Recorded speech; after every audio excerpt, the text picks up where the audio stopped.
বাংলা নববর্ষের প্রথম দিন পয়লা বৈশাখ সোমবার। এরই মধ্যে নতুন বছরকে বরণ করতে প্রস্তুতি নিচ্ছেন সবাই। চলছে ভোজন রসিক বাঙালির ইলিশ পান্তা খাওয়ার তোড়জোড়। তাই রাজধানীর বাজারগুলোতে বেড়েছে ইলিশের বিক্রি।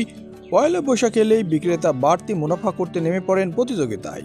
এবারও ব্যতিক্রম নয়, ইচ্ছামতো দাম হাঁকানোই হচ্ছে ইলিশের। পরিস্থিতি এমন, যত বড় ইলিশ দামও তত বেশি। ক্রেতাদের সঙ্গে কথা বলে জানা গেছে, পয়লা বৈশাখে পান্তার সঙ্গে খেতে উচ্চবিত্তরা ইলিশ কিনছেন শখে। সেই ইলিশই মধ্য নিম্ন আয়ের মানুষের পাতে উঠছে না দামের কারণে। পয়লা বৈশাখের আগে এই দুই শ্রেণীর লোকজন ইলিশের দাম শুনে রীতিমতো হতাশ। তোলা যেন বড় দায় হয়ে দাঁড়িয়েছে। তারা ইলিশ কিনবে কিনা দাম শুনেই ক্রেতারা রীতিমতো হতাশ। ব্যবসায়ীরা বলছেন, জেলেদের জালে এখন ইলিশ কম ধরা পড়ছে, এজন্য দাম আগের তুলনায় একটু বেশি। এছাড়া এখন আটকা সংস্করণের জন্য নির্দিষ্ট মাপে জাল ব্যবহার করছেন জেলেরা, সে কারণে ইলিশের দেখা মিলছে না।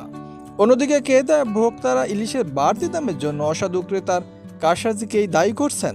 রোববার ঢাকার সূত্রপুর রায় সাহেব বাজার ও নয়াবাজারে ধূপখোলা মাঠ বাজারে গিয়ে দেখা যায় ইলিশের দামের খোঁজ নিচ্ছেন বিভিন্ন সাংবাদিকরা।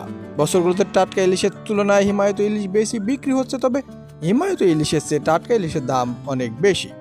টাটকা 1 কেজি ইলিশ বা একটু ওজন বেশি হলে তার দাম চা হচ্ছে ৩,২০০ থেকে ৩,৫০০ টাকা কেজি, আর ৭০০ থেকে ৯০০ গ্রামের ইলিশের দাম ২,৫০০ থেকে ৮০০ টাকা।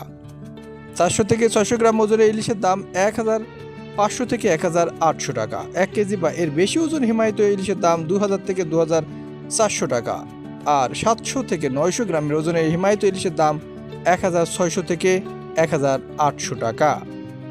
নয়াবাজারে ইলিশ কিনতে আসা আল আমিন অনেকটা হতাশ নেই। সাংবাদিকদের বলেন, ইলিশের দামের এই অবস্থা কেন? গত ৫ বছর ধরে ধারাবাহিকভাবে উৎপাদনও বাড়ছে ইলিশের, কিন্তু বেশি দামের কারণে এই মাছের স্বাদ নিতে পারছেন না অনেকেই। এই মাছকে চাষ করতে হয় না, তাই উৎপাদনও খরচ, তারপরে অনেক বছর ধরে নাগালের বাইরে ইলিশের দাম।